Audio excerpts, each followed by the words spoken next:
রামপুর গ্রামে বাস করত দুই ভাই, রমেশ ও মহেশ।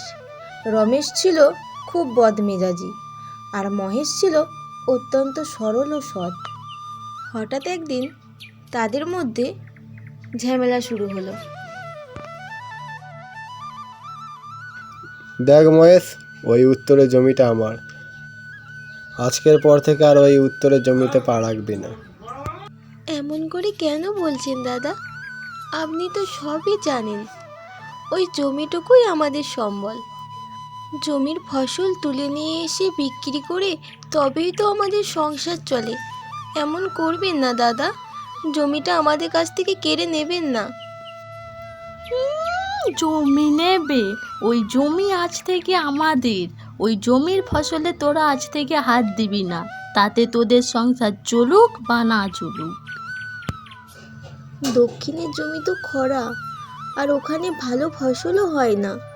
আর এমনিতেও বাবা মারা যাওয়ার আগে এই জমি তো আমাদের নিতে বলেছেন। তাহলে তোমরা এই জমি কেন নিয়ে নিচ্ছ আমাদের কাছ থেকে? এই জমি আমরা বিক্রি করব, তোরা দক্ষিণের জমি চাষ করে খাগা। কি গো, এত চিন্তা কেন করছো? এভাবে ভেঙে পড়লে হবে? ঈশ্বর আছেন, কিছু না কিছু ঠিক ব্যবস্থা হয়ে যাবে। ওই জমিটুকুই আমার সম্বল ছিল, সেটুকু দাদা নিয়ে নিল। এবার কি করব বলো তো? কিভাবেই বা সংসার চালাবো? যাই দেখি পাশের শহরে যদি কোনো কুলি টুলির কাজ পাই। শহর? এ তো অনেক দূরে, তাও আবার জঙ্গলের পথ। তুমি যাবে কিভাবে সেখানে? না না, ওই জঙ্গলের পথ দিয়ে তোমাকে যেতে হবে না। তুমি এখানেই কিছু একটা করো। তুমি চিন্তা করো না বউ, আমি সকালে গিয়ে সন্ধ্যের মধ্যে ঠিক ফিরে আসবো। তারপর মহেশ শহরের দিকে রওনা দিল।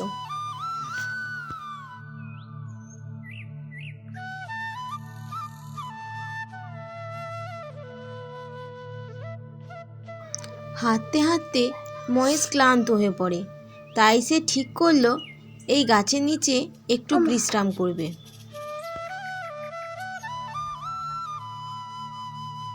অনেকক্ষণ গাছের নিচে বসে থাকার পর মহেশের সামনে এক সাধু এলো এবং তাকে জিজ্ঞাসা করলো সে এত চিন্তিত কেন।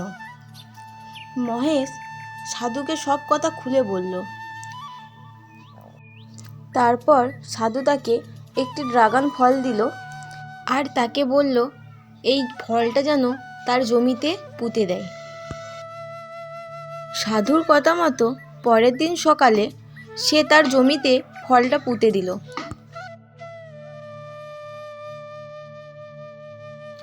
মহেশ জমিতে গিয়ে দেখে তার জমি একদম ড্রাগন ফলে ভরে গেছে। তারপর সে তার বউকে ডেকে নিয়ে আসে। তারপর মহেশ সাধুর দেওয়া ফলের কথা তার বউকে সব খুলে বলে। তারা এই ফল বিক্রি করে এবং তাদের আর্থিক অবস্থা আগের থেকে অনেকটা ভালো হয়ে যায়।